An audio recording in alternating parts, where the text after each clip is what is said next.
Welcome to the Hannity TV program. It's the Clinton scandal that just won't go away. I'm Tucker Carlson, in tonight for Sean.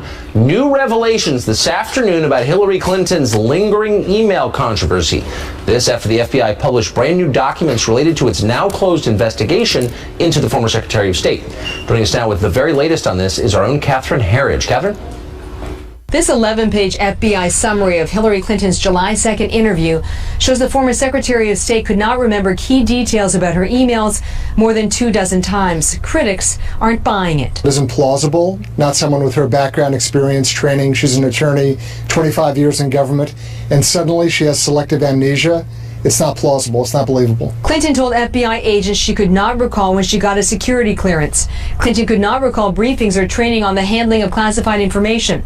And Clinton could not recall specialized training for the U.S. government's most closely held secrets, known as special access programs. But the same week Clinton became Secretary of State, she signed 2 non-disclosure agreements where she said she knew the rules and that violating these agreements could result in criminal charges. Clinton also told the FBI that she could not recall the details surrounding the 2009 setup of the ClintonEmail.com domain, whose servers were housed at their Chappaqua, New York home. Clinton said the personal email account was a matter of convenience.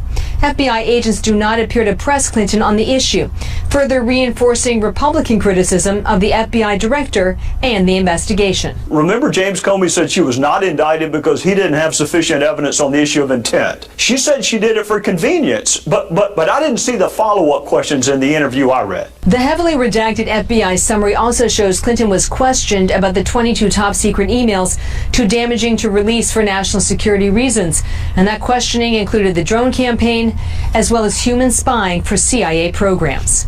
Tucker? Catherine Herridge. Thanks a lot, Catherine. Well, here with reaction from our Republican presidential candidates, Governor Mike Huckabee of Arkansas and Dr. Ben Carson. It is great to see you both. Dr. Carson, first to you.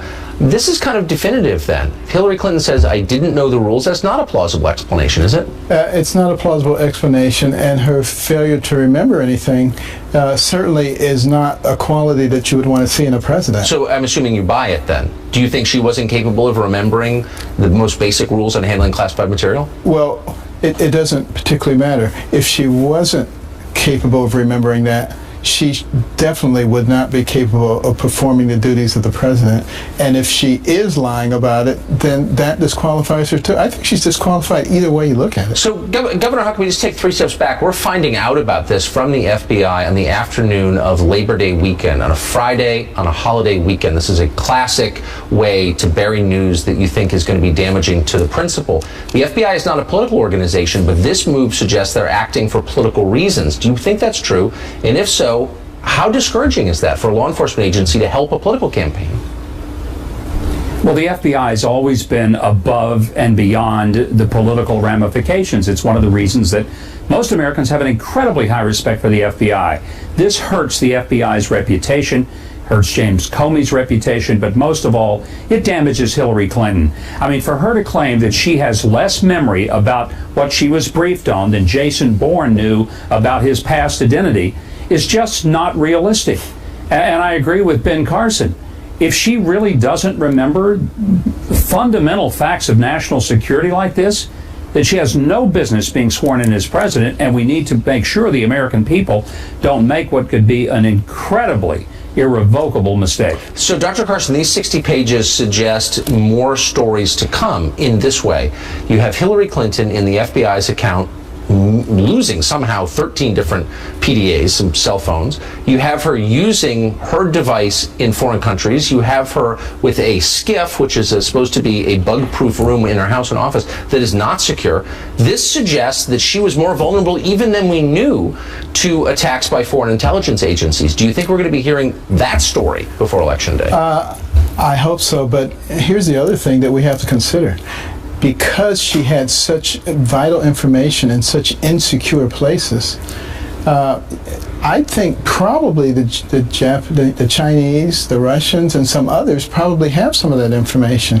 Now, what would it be like to have a president who could be blackmailed by other nations because they have information that she doesn't want to come out? Well, that is the question. That is absolutely the question. And I think it's a major concern for the intelligence agencies in this country. Governor Huckabee, Tell us, I mean, you, of course, are from Arkansas. You were three-term governor of Arkansas. You know the Clintons very well.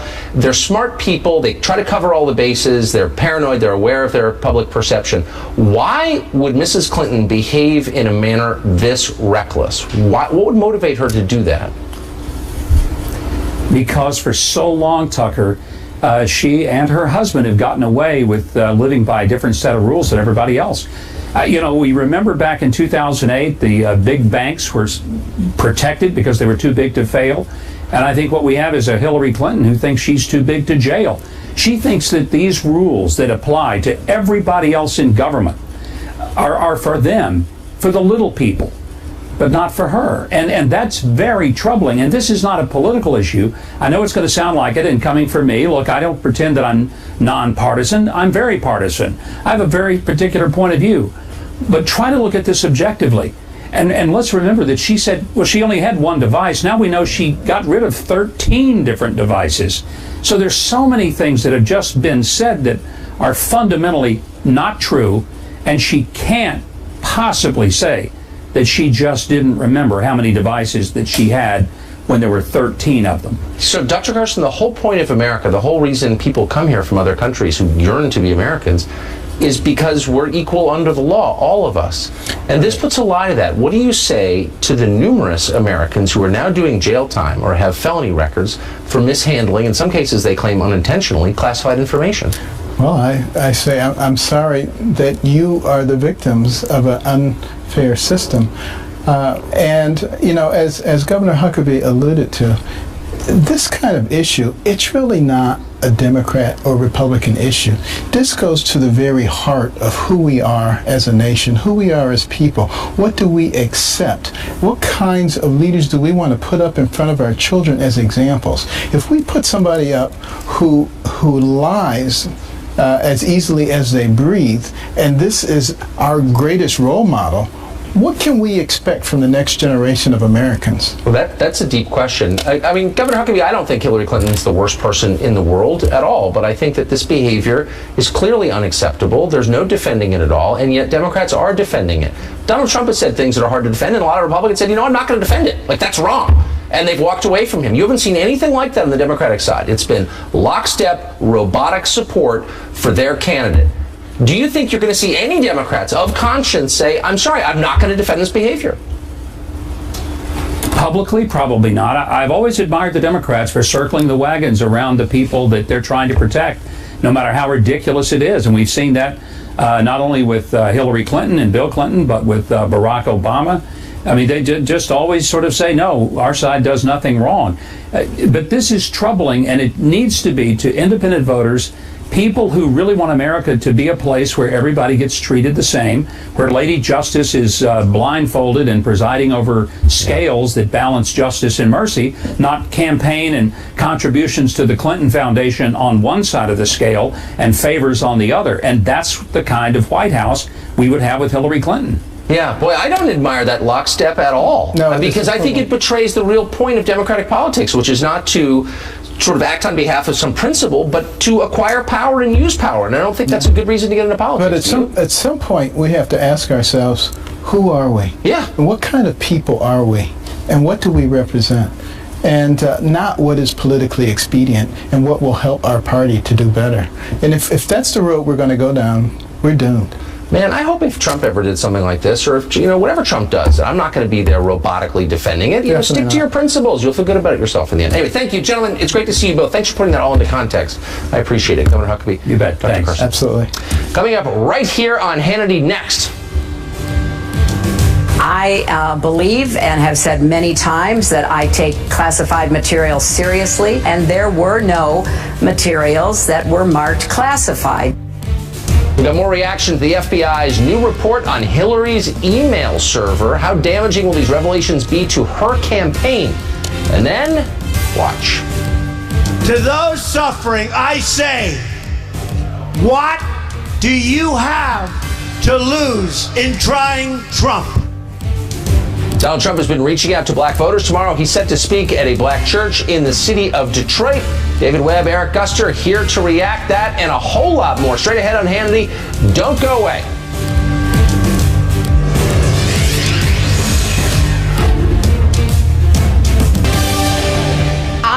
did not email any classified material to anyone on my email. There is no classified material. So I'm certainly well aware of the classification requirements. And I had not sent classified material nor received anything marked classified. I did not send classified material, and I did not receive any material that was marked or designated classified. I believe and have said many times that I take classified materials seriously, and there were no materials that were marked classified.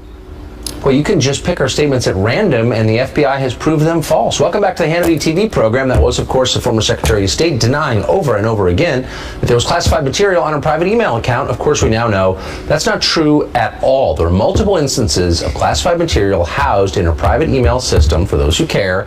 And according to documents released this afternoon by the FBI, new questions are now being raised about her careless handling of state secrets that may have put this country at risk. And it's not an overstatement. It actually happened.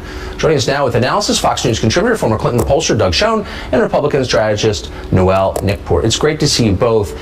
Doug, look, I'm not arguing that Hillary Clinton, gave the hydrogen bomb to the Soviets, but I am arguing what's obvious, which is if a normal citizen had done this, he'd be indicted. And that's true. So how can you look at what Hillary did and the response from the Justice Department and not conclude the system is actually rigged in favor of people with power? Here's what I would tell you.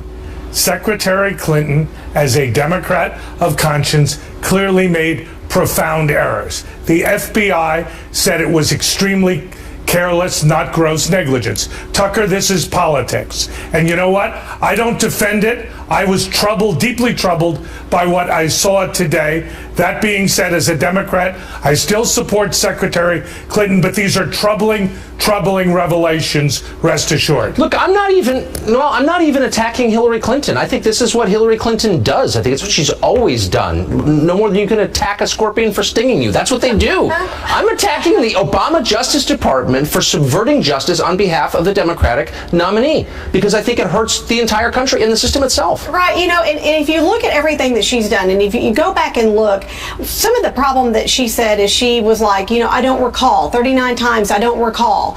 And if you look back in 2012, you remember when she had the concussion and the doctor had cleared her? The doctor had cleared her for 2 hours a day to be working at the State Department, okay? Now, here's where I lay, or you want to look at something else. Where was the Obama administration? Where were the higher-ups that allowed her to go back and be briefed on our national security and things going on with the State Department when she didn't get the 100%, when she couldn't put in a full day's work? I mean, this is somewhere there is more fault than also just Hillary Clinton and her I don't know. Well, that's a fair question. So, Doug, look, all the Hillary toadies in the press, and that's basically everybody, Politico, the Washington Post, are saying that anyone who raises questions about her health is engaging in a conspiracy theory, and I'm not actually. But after reading these 60 pages where she repeatedly says, I have no memory of things that a normal person would remember, why shouldn't I be kind of concerned about her memory? Honestly. I think those are fair questions, Tucker, but you talk about the Obama Justice Department. Last I checked, James Comey is an independent operator, a Republican who has a reputation for probity and integrity. So I would look at him as well as the Justice Department. Well, but I agree with But certainly there are questions. I agree with you. Seriously, look, you've run you're a sophisticated political guy. You don't drop 60 pages of controversial material on the Friday afternoon before Labor Day weekend unless you're doing it for political reasons. James Comey is not supposed to be a political actor. He's the head of the FBI. Why is he acting on behalf of Hillary? Why don't you ask him? It's a great question. Ask the FBI. Like, what is going on in this? I think those are fair questions. It's absolutely ridiculous. This isn't a third world. It's the United States of America. We're a government of rule of law, and you should ask them those questions rather than just fulminating about it. Well, you know what? I don't have access to them, just to you. So tonight you're their surrogate. I'm going to fulminate because I can't control myself. Well, fulminate all you want. I'm but you know what? away. This is politics. So this is politics. Secretary Clinton dodged a bullet, literally and metaphorically, remains slightly ahead, and that's what this is all about in her terms and the American people's I don't know how she does one literally, but we can talk off air. So, Noel, I'd already said that I'm not surprised by anything Hillary does, but I just, you gotta kind of take this information as it comes, and I just can't resist playing this following clip. It's one of 1,000 we could have picked against which we are comparing reality. Here's Hillary Clinton on the number of devices she she used as Secretary of State? I thought it would be easier to carry just one device for my work and for my personal emails instead of two. I think that it might have been smarter to have those two devices from the very beginning. iPhone or Android? iPhone. Okay, in full disclosure, BlackBerry. and a BlackBerry. I have an iPad, a mini iPad, an iPhone, and a BlackBerry. Turns out she had 13 Blackberries. And by the way, who asks a question like that? Talk about the endless sucking up by celebrity news figures to Hillary Clinton is really stomach-turning. But it turns out she had 13 and she doesn't know where they are. She had 13. She has iPad. She has BlackBerry. She has every device in the world, and that's great. And she still can't remember anything with all the backup of all the devices she has, number one. And number two, an aide even said that he saw them smashing a couple of them with a hammer. I mean, you've got to look at this. This is insane. And this is somebody that's running for president of the United States with this investigation that she was found clean, and she's running for the highest office in the United President, States. I think. So, Doug, you spent a lot of time around government, obviously, and in Washington, and you know how unbelievably uptight the executive branch is about security. I mean, they really are. They've got the SCIFs. They don't allow personal email in the White House. You know all this because you've lived it. Why didn't someone in the building say, whoa, whoa, whoa, we don't do that around here. Like, your SCIF, your secure communications room has to be secure and yours isn't. Like, why didn't someone raise an alarm? I think these are, again, fair questions. The problem is the Obama Justice Department, the Obama White House clearly let Secretary Clinton do what she did. She's been shown by the FBI to have been extremely careless, not to have committed indictable offenses. That's the way it'll be. There'll be more revelations. I'll say one thing, free advice. She should get out of the Clinton Foundation right now. It will only help her chances of being elected. Yeah, I don't think they will. They're very money-centered, the Clintons, as you know. They're greedier than any finance guy I've ever met. Winning. Yeah, it's unbelievable. Money's money, winning's winning. And this is about elections. So gross. Ew. But you're great for coming on, Doug. I appreciate it. You too, Noel. Thanks a lot, both of you. Thank you. Coming up next, right here on the Hannity program. To those suffering, I say, what do you have to lose in trying Trump? That's the pitch. What do you have to lose? That's what he's saying to African-American voters on the campaign trail. That's what he'll be saying tomorrow at a black church in Detroit. David Webb and Eric Guster react to all of it coming up next. And then later on the show. We will build a great wall along the southern border. And Mexico will pay for the wall.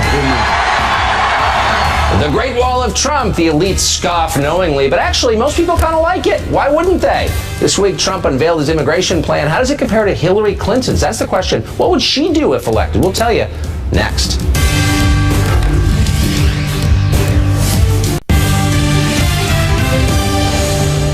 This is the legacy of President Obama and Hillary Clinton. It can't get any worse. To those suffering, I say, what do you have to lose in trying Trump? What do you have to lose? That was, of course, Donald Trump on the campaign trail, making his pitch to black voters. Tomorrow, he's headed to Detroit, where he's going to address a black church and tour parts of the city with Dr. Ben Carson. Here with reaction, Fox News contributor and Sirius XM Patriot host David Webb, and trial attorney and political commentator, our old friend Eric Guster. Welcome to you both. So, Eric, Hillary Clinton said the other day that Trump was racist for bringing this message before a white audience. Now he's going for a black audience tomorrow. He's going to bring the same message. She'll probably call him a racist again. He's not going to win a huge percentage of the black vote. But what's wrong with this message? Pretty great message, isn't it? Like, it's not working. Let's try something new. Why is that bad? What he said was the equivalent of the drunk guy at last call saying, hey, you have nothing to lose, so go home with me. That is what Trump was telling these voters. Yeah, so and if you have nothing to lose. It's not that bad message, is it? You call it the black community the drunk guy at the bar? No, he's the drunk guy at the bar trying to get the girl to go home with him. Because he's saying, I'm a last resort. You are all in bad shape. Yes, he is. No, he's not. That is what he said. Right, so that is exactly what he said. Just a really quick question. Sure. Do you think it is working in Detroit and Chicago? pretty well? What, Things going pretty well? Trump's message to black people? The urban policy we've had for 50 years, kind of working pretty well, do you think? No, we're talking about Trump's message. No, but his Trump's message is not going to work. I want him to say exactly what he said right there again. So let's go to the issue and answer your question, because I was in Detroit just a week ago, and I took a drive through some of these neighborhoods that are blighted, and some of these beautiful old neighborhoods that have been razed. Some of them buildings closed up, business closed up. I look at some of the cities that have failed since the 60s, like Newark, New Jersey, Fifth Ward in Houston, parts of East LA. All across this country, we have seen failure by the so-called promises from the Democrats to the black community, and frankly, the new, if I want to, let's call it what it is, masters of the black community with the Congressional Black Caucus. You look at the policies, you look at the failures, the failure in education, the failure in economy. You talk about urban flight, where companies have fled from high crime zones. Yeah. Chicago just reached. Detroit was an auto town, and a lot of the shift in the auto industry is what caused the downfall of Detroit. That wasn't a Democratic policy. Let's look at the facts behind this. Yes, you all are trying to shift it. That's not a Democratic policy issue. I deal in facts. The facts behind a fact. Facts behind Detroit. So let's talk about it. Yes, I will, if you let me. The facts behind Detroit is that it was predictable failure with the growth of union labor rates, the costs that auto manufacturers could not maintain, the fact that I get it. I mean, it's a familiar story, but the bottom line. Where did this come from? To your point, it came from the liberal alignment with a lot of these unions, a lot of these companies that caused true. The jobs. But the bottom line is, you can't look at Detroit or Chicago or Gary, Indiana or Cleveland and say, you know what, good job, Democratic leadership. But let me ask you this. So I'm always wondering, why does Hillary Clinton think she has an absolute moral claim on all black votes? And she does, and she's basically said that. It turns out Hillary Clinton is from the Mississippi Delta. She grew up poor there. How do I know that? You thought she was from suburban Chicago? No. Listen to her talk, and you'll know her roots. Watch. I don't feel no ways tired. I come too far from where I started from. Nobody told me that the road would be easy. Now let me tell you, I'm aware I may not be the youngest candidate in this race, but I have one big advantage. I've been coloring my hair for years. Now, I'm sure there's more patronizing tape we could find, but I can't imagine what it would look like. That is the single most patronizing, awkward thing I've ever seen. I doubt if you'll find more, because those are only two clips that are being shown. But they're unbelievable. And if Trump had talked that way, man, I wouldn't defend it. I'd be like, oh, that's nauseating. Well, that's not a good tape. That's a bad clip. I'll give you that. Reality has just descended. I always shoot straight. But when we're talking about two candidates where Trump has 43% of white people think he's a racist. That is a problem for him. So if 43% of white people think you're racist, you have a big issue. Yeah, but it doesn't mean you are a racist, and it's worth debating the core issues, I think. Let's get back to the core issue of what we're here to talk about. Racist propaganda Eric, I'd love to spend time on the deflection, but I want to go to the issue here, which is the black community. We have gone from a community back in the days of civil rights that had strong family structure, a growing middle class, fastest growing middle class in the early 90s because of college graduation was black males. We have gone to a community that has got a higher unemployment rate, a lower education rate, and the young millennials. No, let me finish. No, I'm asking. Stop interrupting my point, and I get to finish it. Let's go. Let me finish. When all those factors and more combine, you have failure in a community, and what Donald Trump is saying, shouldn't you consider another choice? And it's this simple reason. Blacks have given their unyielding support to the Democrats for 50 years, and there's a split. It's not a monolithic block, but look at the urban blacks and where they are economically. So Eric, I just want to ask you one last question, and it's this. When you listen to Hillary talk, and you listen to Obama talk, I'm listening to you, and you really get the impression that the Democrats believe the single biggest impediment to success in the inner city is white racism from conservatives. Do you believe that? Do you really believe that? No, that's not the single largest impediment. What is? It is. What is the single biggest impediment? Proper funding for education, among other issues, job creations. But education funding has increased. But I want more money than suburban schools. But let me finish. In reference to Trump versus Hillary, Hillary wasn't my first choice, but looking at Trump versus Hillary, she is clearly the choice in this race. Can we just use the point Eric Buster made, which is completely wrong? The cost of education, which I've been reporting on for years now, has increased to some averages of $24,000 to $28,000 per student in these urban environments where money let me finish. Where the money going into the education system has not been applied to education, but the growth of the administrative There's clearly not a direct correlation between how much we spend and the results. Right. I mean, it's not that simple, obvious. And one last point. This was the election that the GOP could have attracted the black vote, but Trump is definitely not the candidate. Look, anyone who runs is going to be racist because he has to be. The Democrats have to call you a racist, period. Like, on my radio show, I've encouraged people to split their ticket for years. Trump is not the candidate But that's why you're sitting here, because you're a beacon of reasonableness in a sea of nuttiness. But I mean, like, it's true. The Republican has to be, I mean, relatively speaking, you wouldn't defend that Hillary tape. Look, let me say this to the black community. Stop giving away your political power to any party, and in this case, the Democrats, because they have nothing to gain and nothing they want but your vote. That would have been your solution. Don't vote for Trump. I'm being told that we're out of time. And don't vote for the liar, Hillary Clinton. And Mr. Trump. Coming up next, right here on the Hannity TV show. We will build a great wall along the southern border. And Mexico will pay for the wall.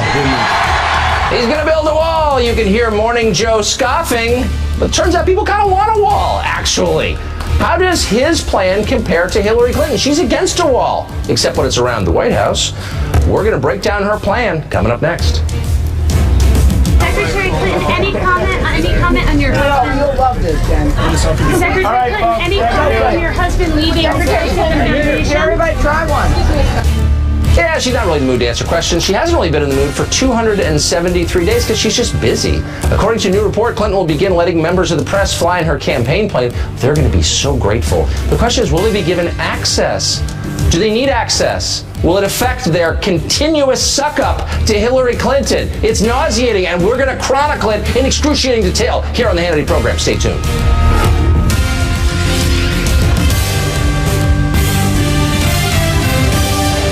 Welcome back to Hannity. Donald Trump delivered a major immigration policy speech earlier this week in Phoenix. Here's some of the highlights in case you missed it. Watch. We will build a great wall along the southern border. And Mexico will pay for the wall. We are going to suspend the issuance of visas to any place where adequate screening cannot occur. Within ICE, I am going to create a new special deportation task force focused on identifying and quickly removing the most dangerous criminal illegal immigrants in America who have evaded justice, just like Hillary Clinton has evaded justice, okay? So the speech went on for over an hour, but the core promise was this. Trump said he's going to put Americans first with his immigration policy. He's not going to do anything except to the extent it benefits Americans. Does Hillary have the same guiding spirit in her immigration plan? Here to tell us, American Conservative Union Chairman Matt Schlapp, psychology expert and radio show host Dr. Gina Loudon, and Democratic strategist Dr. Jessica Tarlow. She's not actually a doctor, but for the purposes of tonight's show, you are now. Oh, you are a doctor. Well, a PhD. It's like a little fake, but it's a thing. Good enough for cable. So here's my question to you, starting Jessica Tarlow. So Trump has said, I'm putting Americans first. That was the core of his speech. Right. I've heard Hillary Clinton say an awful lot about immigration. I sat through the entire Democratic convention in Philadelphia. I didn't hear her say one thing, not one thing, ever, about the effects of immigration, legal or illegal, on American citizens, people who live here. Why? Well, it's a different focus of a message. Obviously, the core of her plan is that there's a pathway to citizenship for the 11 million undocumented immigrants that are in the country right now, which actually it seems like is Donald Trump's plan as well. If you look at what he said the morning after his speech, he's waffling a bit at this, and Amnesty That's certainly not the core of his plan or his main concern. No, not what he had said that night. No, the America main concern First of Morning thing, Joe, but not the main concern. No, well, he didn't say it to Morning Joe. Yes, Amnesty Dawn is Morning Joe's thing, but the truth of the matter is that what he said on Wednesday night is not what he said on Thursday morning, which is a problem. We still don't know what his speech is. But what Hillary Clinton talks about, she talks about American exceptionalism, and she talks about what America is founded on, which is being a melting pot of people from all over the world, and that her her core argument is that immigrants make us better as a nation. They're not here just to take our jobs, to kill our children. Okay, but that's a bumper sticker, not a policy. And it's a nice spirit. I mean, I like immigrants matched up. I think every American, I mean it, does like immigrants. They work super hard. They're really nice. I mean, I think most of them are great, actually. But doesn't a president have to take into account the effects of immigration on people who were born here, who live here, who are American citizens? I don't get the sense Hillary Clinton cares at all. And if she does, I'll stand corrected. But show me the evidence. Look, it's all politics, right? She was against illegals getting driver's licenses, and now she's for it. She's now criticizing Barack Obama for actually more aggressively than in the beginning of his administration, deporting illegal aliens, taking on her own president. She voted for a fence, which she called a fence, not a wall. I don't know whether it's a wall or a fence, Tucker, or just a barrier, but she voted for that when she thought it was good for her politically. She's all over the map, but it comes down to this. At the end of the day, for Hillary Clinton, she's going to do or say anything to the left flank of her party in order to have the cohesion she needs to keep the Bernie Sanders and hopefully the Jill Stein people at bay. Exactly. And at the end of the day, Donald Trump has this right, which is when 75% of the American public thinks, and that's Democrats and Republicans, by the way, thinks we're on the wrong track, and when our economy is as weak and soft as it is, where people haven't seen increases in their take-home pay, it's right to put American citizens first. It is not racist. It is right. I want to get Gina Loudon in here. So, Gina, last year, 2015, fully 1/2 of all driver's licenses issued in the state of California went to illegal aliens. Hillary Clinton supports that. Why would she support that? It seems pretty clear that Democrats are intent on erasing the distinction between citizen and non-citizen in the expectation that non-citizens will vote. I mean, this is a political... There's no evidence of that. Really? That illegals are voting? Then why wouldn't... Gina, let me ask you this. Why wouldn't they vote? In states with no requirement for ID, why wouldn't illegal aliens vote? Of course they vote, and that honestly is my biggest fear about the next election. It isn't that Mr. Trump will lose. I live right on the Mexican border, and I can tell you that my friends and neighbors, by and large, Hispanic immigrants, will be voting for Mr. Trump because they don't like what's happening in their own neighborhoods. I love Jessica, but I cannot understand how anyone can sit there with a straight face and defend what Hillary is proposing. She's essentially saying, hey, Jessica, tonight when you go to bed, leave your doors open, set a pot of cash out on your sidewalk, because that's what she wants us to do with our country. Most Americans can see right through this. They know it's all about votes, Tucker, and that's why they like Mr. Trump's plan that is actually a plan. Look, you're game to answer any question. And I'm going to ask you a sincere one. Hillary Clinton is saying, my campaign is about wages, middle-class wages. How can you simultaneously say that and encourage a continuation of a massive importation of low-end labor into the labor pool, which depresses wages? Well, we have a net outflow of immigrants from Mexico. Yes, we do. Not from Mexico, but not net. We have a net increase, massive. We are approaching the highest levels of foreign-born people in this country we've ever had, ever. You can't look me in the eye and tell me that raises wages. It does the opposite. No, I know, and we've talked about this, that there are people who are going against the how can she say the both things? Well, she can say them both. Her main argument is about these 11 million people who are here. Yes, there's a visa program, but it's about the 11 million, the good people who Donald Trump talked about, been here 20, 30 years working for their families. To Matt's point about the direction of the country, 75% wrong track, that's a little bit high. But what about the 65% that favor a pathway to citizenship? Over 50% of the GOP is now behind it. 77% for legalization. What about Americans, Matt? Look, I'm not... What's so bad about your life? The 20 million or whatever the number is of illegals in this country, I'm sure a lot of them are really nice people. I mean 11 million. Right. We don't know that. That's not a real number. But it's a census number. We don't know what the number is. But here's the point. What about the effect on Americans? Like Trump, whatever his many faults, he's the only person I've ever heard ask that question. You know what's funny about, they talk about the fact that we're having illegal Mexican immigrants go back to Mexico. Even they're indicting the Obama economy. Even they can't find what they need with the wages they've been able to get in the past. And the fact is, the hilarious point. And what about the debt? Let me try here. The fact is this, the fact that putting America first, people say it's racist, they say it's nativist. No, it's not. It just makes sense. And by the way, it's connecting to people, be they Republican, Democrat, Independent, whatever they are. They're like, why shouldn't I be first? Well, that's a great question. Gina Loudon, we're almost out of time. Just sum it up for me, would you? Yeah. Tucker, when you put all the noise aside, all Americans care about in this election is being able to provide for their families and to be able to keep them safe. Mr. Trump's 10-point plan addresses that. Hillary hasn't even addressed the debt, her incompetence as Secretary of State, or anything else, any of the mistakes that she's made so far. Well, she's going to do that in her next press conference. So stay tuned. Gina, Matt, Dr. Tarlov, it's great to see you all. Coming up next, there is still more on the Hannity program, including this. Secretary Clinton, any comment on your husband? You'll love this, Jen. Secretary Clinton, any comment on your husband leaving Secretary of the Foundation? Everybody try one. She's got no comment. She's not interested in talking to you, but that hasn't diminished the love that the press brings to Hillary Clinton. They're in awe of her. She's a great person. Will they ever get to ask a question, though? That is the meta question, and we're going to have reaction to that and more as Hannity continues. Welcome back to Hannity. It has been, and we are counting here, 273 days since Hillary Clinton last held a legitimate press conference. After pressure from the press, ABC News is reporting that Clinton will start using a larger campaign plane to allow the press to travel with her. The question is, will she let them up front to ask questions, or will she treat them like this? Secretary Clinton, any comment on your husband? You'll love this, Jen. Secretary Clinton, any comment on your husband leaving Secretary of the Foundation? Everybody try one. Secretary Clinton, should your campaign have known that Omar Mateen's father is at your campaign rally yesterday? Thanks, folks. Appreciate it. Secretary Clinton, do you have time for a question? Thank you all very much. The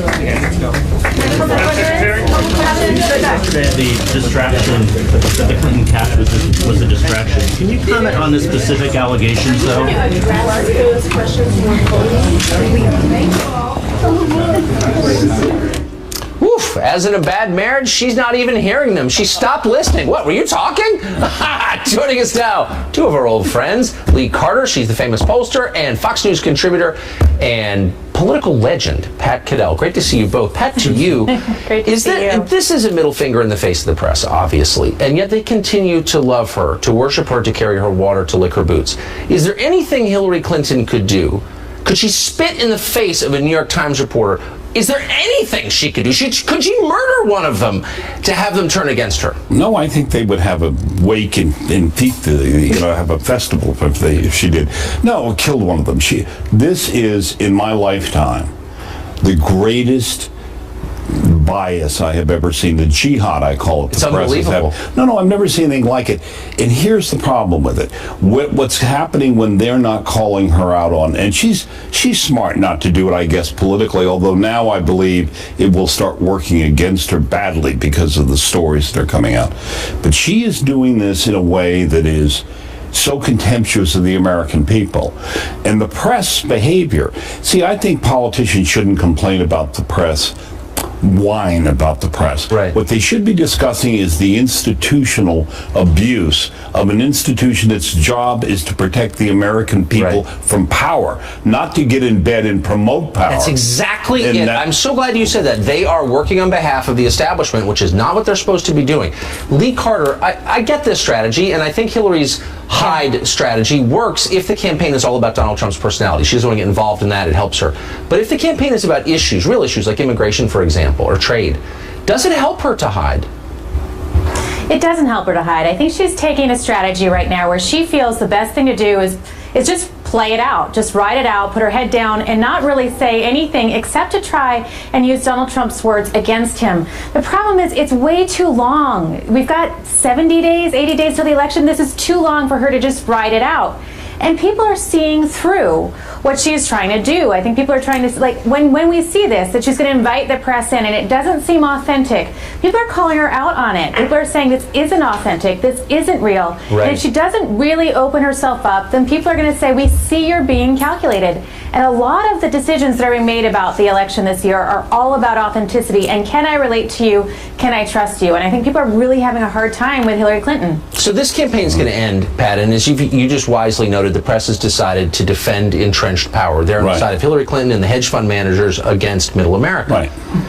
The American people understand that. They do, and that raises the question, what's going to happen when this ends, when the election's over? Can they credibly cover our government after this? Well, they won't be credibly covering it any more than they've credibly covered the last 4 years. This is frightening. I mean, Barack Obama, ironically, doesn't like the press, despises them, and yet they have protected him on more things. No president has ever had lapdogs like them in the modern era. It is, when John Kennedy had a friendly press corps, he had very negative editors. He had very hostile editors and many columnists. If you want to take an example of someone who was a darling of the press. This is different, though. This is from top to bottom. And their decision, what's going to happen with her, I believe, is with all the revelations like today's, which is criminal behavior, in my opinion, of the highest sort, while people are, as you raised earlier in the program, in jail for doing much less. That what she's doing is she's thumbing her nose not at the press, but at the American people. Right. And when they get that point, if that point starts getting made, and the press comes under what I call the institutional attack they should be, they will panic to cover. I hope so. This is what happens when all your reporters went to Princeton. Lee, I'm sorry to get back to you. I will see you on Fox and Friends. You're our favorite guest, so it won't be long. Yes, you will. Great to see you. Thank you. Thanks, Pat. Coming back, we will be back after the break. There's a lot more, so stay with us. Welcome back to the Hannity program. Unfortunately, and I mean that, it is unfortunate, we are out of time. Don't forget to set your alarm. I'll be on Fox and Friends in just a few hours, 6 a.m. Eastern. Have the best Labor Day weekend and a great night.